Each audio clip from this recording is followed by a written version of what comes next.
And then one day I went to visit the eldest brother, and I said to him, I said, hey, I see your other brother, I see that he sold the family cottage because that was his part of the inheritance. And they had a beautiful family cottage. And I said, I see your brother sold the cottage. He said, I wouldn't know. I said, how could you not know? It happened 6 months ago. This is what he said to me. He said, well, what's the point in holding a grudge if you don't hold it forever? I thought, really?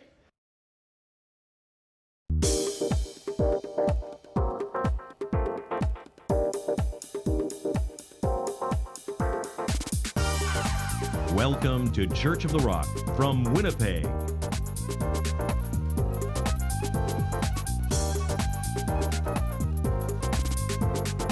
Stay tuned to this week's thought-provoking message from Pastor Mark Hughes.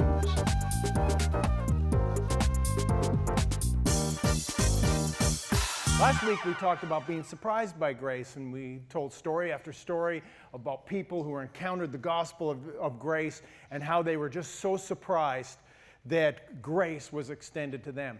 Today we're going to look at the other side of the coin. Yes, there is another side, and my message is entitled, Aggrieved by Grace. You see, aggrieved means this. Aggrieved means to be resentful or offended or towards injustice, towards the lack of fairness. And what happens when we look into Scripture is we find out there was those that were surprised by grace and that there were those that were offended by it, those that were aggrieved by grace. And you know, there's a reason for this. We don't really understand grace. I mean, in our humanity, we struggle with grace. Grace doesn't make sense. Grace is not fair, and we're going to look at that today. Grace is not human. Grace is actually divine, and grace is not part of our human nature. It is actually uncommon to us. We have a far greater developed sense of justice, fairness, and even vengeance, if we're really honest with it. So as we look into Scripture, we see two groups of people. We see those that are surprised by grace and those that are aggrieved by grace. And we want to look at this because it actually appears again and again and again in the story of the Gospels, and particularly in Jesus' parables. Some of you will remember this parable in Matthew chapter 20, where there was a wealthy landowner, and he went to the marketplace where the men were standing around idle early in the morning, and he hired these people to come and work in his vineyard. And he said, I will pay you 1 denarius a day. And so they came to work for him for a denarius a day. And then at the 3rd hour, he went back to the marketplace and got some more men. And at the 6th hour, some more. And at the 9th hour, he hired some more. And all the way up to the 11th hour, he hired some more men. And so at the end of the day, which was just an hour later after the 11th hour, he went to pay them. And he paid the 11th hour people, he paid them 1 denarius. And so when it came time to pay the ones that had been there since the early morning, they anticipated they were going to get more, which they didn't. And it says they complained to the landowner and saying, we thought you would pay us more. And he said, why would you be grievous? Did I not pay you what I said I was going to pay you? And then essentially said, it's my money. I can do with my money what I please. And so we see this sense of injustice that happened, and these people felt like they weren't being fairly. Even though they had agreed to it in the beginning, what happens with fairness is always about us comparing to others. Am I right about that? There's this guy who gets a job in a road crew, they're fixing the streets, and he starts his first day, he's got no shovel. And he complains to the foreman, he says, I've got no shovel. The foreman says, what difference is it to make to you? You get paid the same as everybody else. He says, yeah, but my job is harder without a shovel. They said, well, how could it be harder without a shovel? He says, I have nothing to lean on the whole day like the rest of them. Fairness is when you get what you deserve. Do you really want what you deserve? Because you know what you deserve? You all deserve to go to hell, every last one of you. That's the fact. Go read the book. We all deserve to go to hell, every last one of us. You do not want fairness. You absolutely do not want this thing. And for 2,000 years, we've been debating this thing called fairness in the church. We've been struggling with it and wrestling with it. You say, what are you talking about? Well, you know what I'm talking about. It's when you see somebody that has lived their whole life as a complete reprobate. They've disobeyed every one of God's commands and laws, lived like the absolute devil, and then on their deathbed, they get converted to Christ and they go to heaven just like everybody else that accepts Christ. You say, that's not fair. You're right, it's not fair. It's called grace. It's what it's called. I don't know how many of you in this room would recognize the name W.C. Fields. Anybody know that name? Old actor from the 30s and the 40s and comedian. Here he is. Big red-nosed drunken boor is what he was. He was mean-spirited, drunken. He was drunk on the set all the time. Most of his jokes were about drinking. Was a woman that led me to drink, and I never had the courtesy to thank her. And that's how he talked, and he was, he always had these jokes. On his deathbed, he was in the hospital room flipping through the Bible, thumbing through the Bible, and someone came in and said, Fields, what are you doing with the Bible? He says, looking for loopholes. You know what? If he'd actually read the book instead of thumbed through it, he might have found the loophole. And you know what the loophole is called? It's called grace. You see, God has given us this incredible loophole. It's not about fairness, and thank God for that. Aren't you glad you do not get what you deserve in life? We get something so much better, and that so much better is called grace. Now, here was the scenario in the story I'm going to tell you in Luke chapter 15. You've got Jesus hanging out with the sinners, and that's what he did. He hung out with these sinners. He was a friend of sinners, and there was the Pharisees that were always lurking about. They were the religious people, and they were always offended at the fact that Jesus was hanging out with sinners. And they said, if he's religious, he should know better. He should know that these are sinful people. So what Jesus did in response to that thought was he shared three parables, 3 in a row. And they were this. They were the parable of the lost sheep, the parable of the lost coin, and the parable of the lost son. And if you look at those 3 stories, actually every one of them is elevated. Every one of those, he's ramping it up from the one before. The first one, the parable of the lost sheep, the man has 99 sheep, he loses one. He goes after the one that's lost, leaving the 99, and when he finds the sheep, he rejoices. The second one, the woman has 10 coins, she loses one, and she goes and looks for the 10th coin. And when she finds it, she's so happy she calls all her friends and they rejoice together. Now understand that this parable is not talking about 10 coins in a piggy bank. This is talking about the wedding necklace that had 10 coins on it. This was like an heirloom. And so we're actually going from possessions like the sheep to now a valuable possession like the coin off of your wedding necklace. Is like a woman, if she lost her diamond ring, if she found the diamond, she would rejoice and she would call everybody, look, I found my diamond for my ring. Everybody would be excited about it. And then he takes it to the story of the lost son. Now, the story of the lost son, the father has 2 sons and he loses one of them. So now we're at a whole different level. We're not talking about possessions. We're not talking about even valuable possessions. We're talking about our children. We're talking about people and people that we love. And so what he's trying to do is he's trying to get the Pharisees emotionally invested in this so that they would understand it. So he's building it up. Now he's talking about relationship and he's talking about love. Now, we know that we call this story the prodigal son, the parable of the prodigal son. It's considered the prince of all parables. Theologians say if you can understand the parable of the prodigal son, you can understand the gospel. It was Charles Dickens who called it the greatest story ever told. Interesting about this parable, though, is it's really not called in Scripture the parable of the prodigal son. That is our term for it. It's actually the parable of the father and 2 sons. And what happens is we get all caught up in the prodigal son and we miss the second part of it. So what we're going to do today is we're going to go over some ground that you're going to think is familiar, but then I'm going to move on and we're going to plow a little bit deeper, and I know I'm going to show you things about this story that you did not think about or know before. So let's set the story up. We have this father. He's apparently a successful farmer. He's got 2 sons. When the sons come of age, the youngest son asks for his inheritance. And so it says this, it says, he agreed and he divided their inheritance to them. He didn't just give it to the younger son, he gave it to both sons. Understand, in those days, that the inheritance at the coming of age was not the entire inheritance. He didn't give half of his estate to each of them. He gave them a down payment or a portion of it. Just like a father today might give a quarter section to his son to help him get farming, and then eventually maybe he'll own the whole farm, but he's getting him going. So the younger son takes the inheritance in cash and travels to a distant country where he spends the entire amount on prodigal living, there's the word, or wasteful living. He spends it on wine, women, and song until it's all gone. So then he finds himself in the midst of a famine. He finds himself out of money, and so he goes and takes a job on a pig farm. And his job is to feed the pigs. And there we find him in this story, waist deep in pig slop, feeding the pods to the pigs, wishing that he could eat the food that he's feeding to the pigs. That's where we're picking up the story.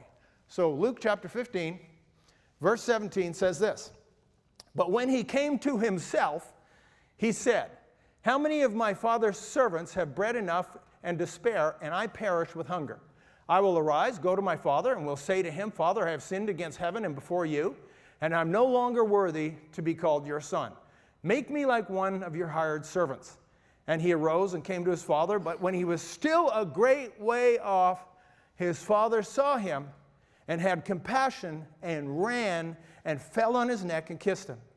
And his son said to him, Father, I have sinned against heaven and in your sight, and I'm no longer worthy to be called your son. But the father said to the servants, Bring out the best robe and put it on him, and put a ring on his hand and sandals on his feet, and bring the fatted calf here and kill it. Let us eat and be merry. For this my son was dead and is alive again. He was lost and is found. And they began to be merry." I'm wondering if you notice where this part starts. It says, and when he came to himself. In some of your versions it will say, and when he came to his senses. How many times do we have to hit bottom before we come to our senses? And with most of us in this room, it was probably a similar story, right? You were going along your life, doing your own thing, thinking you were doing just fine, and you ended up hitting bottom, and it's then that we usually come to our senses and realize how we messed up. So that's what happens with this son. He realizes how he'd messed up and how he'd blown this inheritance. And in his mind, his father would never receive him back as a son. So he says, I know what I'm going to do. I'm going to go and I'm going to beg him to make me one of his servants. That's all I expect from him. So that was his expectation, right? So he starts on his way home, and this is what it says. It says, and while he was still a great way off, his father saw him. What does that tell you? It tells you that he was looking. The father was looking. I believe every morning that father would have got up, and every morning he would have looked down that long and windy path to see if maybe that was the day his son would return. Because he didn't know if his son was alive or dead or where he was. And every morning he looked down that path. And then one morning, what does he see in the distance? He sees the visions of his son coming up the path. And does he stand there and wait? No, it says he ran to meet him, and he threw himself on him, and he hugged him, and he kissed his neck, and he called for the robe and the ring and the sandals, and he says, kill the fatted calf. Not the regular calf. We're going right to the fatted calf, right? So kill the fatted calf, and they start having this party. Now, I have a question for you. Do you think that son was smelling good? How many think the son stunk? He just came from the pig slop. He comes up that, and the father didn't go running down, son, whoa, take a shower, for goodness sakes. Get cleaned up. Get this man a bathrobe and some towels and some, Windex. Do what we can. No, that's not what he did. He threw himself on him, and he hugged him, and he kissed this pig stinking son. Because he didn't care. Notice he didn't ask him, what'd you do with the money? How much do you have left? Didn't care. His son was back. His stinking son was back. And you know what? That's true for every single one of us. When we came to Christ, Christ threw his arms around us while we still stunk. I didn't stink. Oh, really? Have you any idea how much you stunk? When we came to Christ, we were some stinking non-Christian sinners is what we were. And Jesus embraced us. He doesn't make us clean up before we come to him. Have you noticed? He embraces us while we still stink. And so anyway, we have this great story of the embrace of this son who's come home, and the father just so compassionately welcomes him, not as a servant. He restores him as a son, and he restores him to a place of honor with the ring and the sandals and the robes, and there's merriment. And you know, thus far, most of us know this story, and we all get it. This is not a hard story to get because we understand the love that we have for our family. We understand the power of forgiveness when family's involved. Even the world has written stories like this, you know. Ernest Hemingway wrote a story, and it was about a father that was a Spanish father. He was estranged from his son. He didn't know where his son was. And he put an ad in the Spanish newspaper, and it said, "Dear Paco, all is forgiven. I will meet you at the Hotel Montana, 2 o'clock Saturday. Love, Papa." And on Saturday afternoon, the father went to the Hotel Montana to find 800 young men standing in front of the hotel. Apparently, Paco is a very common name in Spain. But it illustrates the fact that people are looking for forgiveness and reconciliation. So that part of the story we understand. What happens next, I think, is the twist. Let's have a look at it. Let's pick it up in verse 25, because we have to look at the other son, because this is really the tale of two sons, not one. So verse 25 says this: "Now his older son was in the field, and as he came and drew near to the house, he heard the music and dancing. So he called one of the servants and asked what these things meant. And he said to him, 'Your brother has come, and because he has received him safe and sound, your father has killed the fatted calf.'" There's the fatted calf again. This is going to keep coming up, I know it. Verse 28, "But he was angry and would not go in. Therefore his father came out and pleaded with him. So he answered and said to his father, 'Lo, these many years I've been serving you. I've never transgressed your commandment at any time, and yet you never gave me a young goat that I might make merry with my friends. But as soon as this son of yours came, who has devoured your livelihood with harlots, you killed the fatted calf for him.'" There it is again. Verse 31, "And he said to him, 'Son, you are always with me, and all I have is yours. It was right that we should make merry and be glad, for your brother was dead and is alive again, and was lost and is found.'" So here's the story.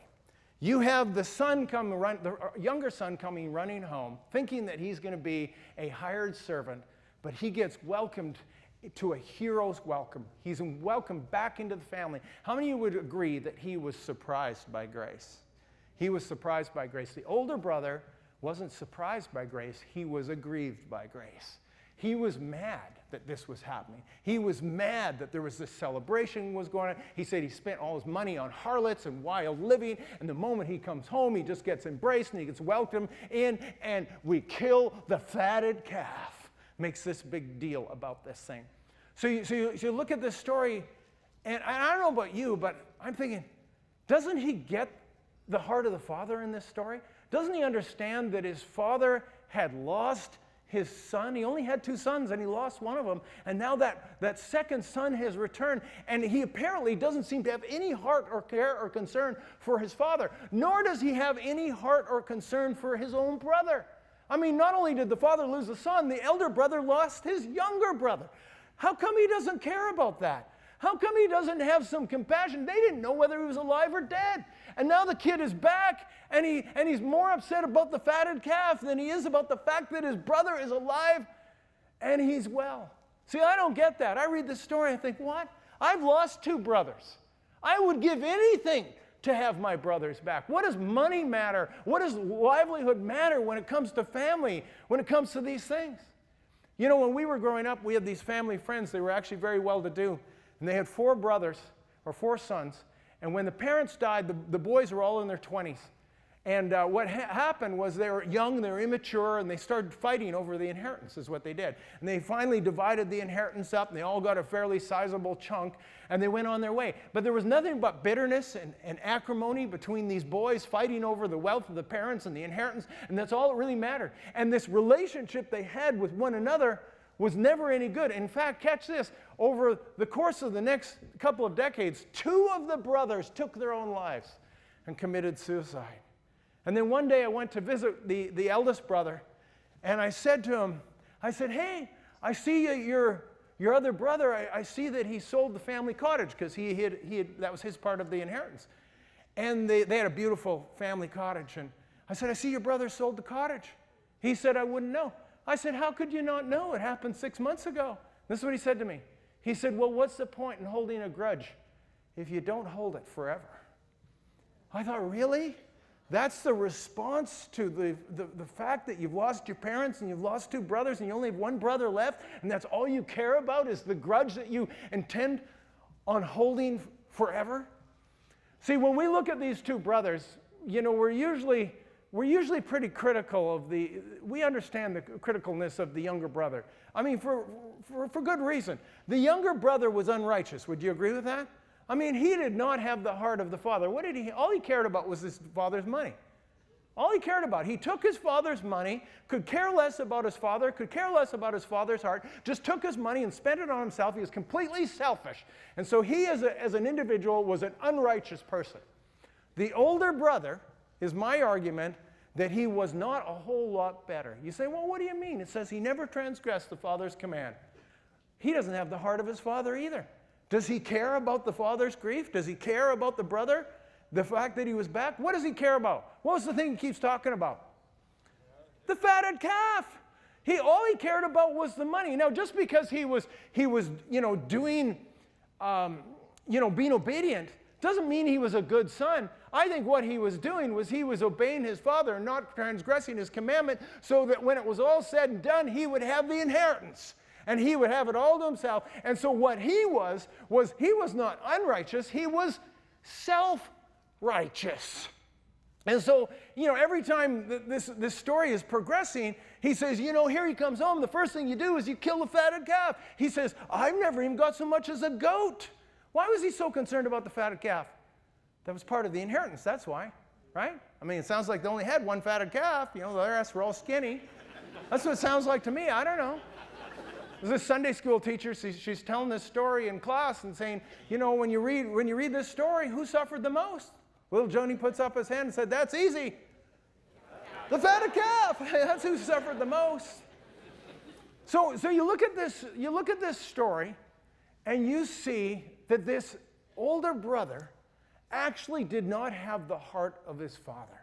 And you look at him and you realize that he was self-righteous and he was judgmental of his brother, and he didn't have the heart of the brother or the father. And the father came out and pleaded with him.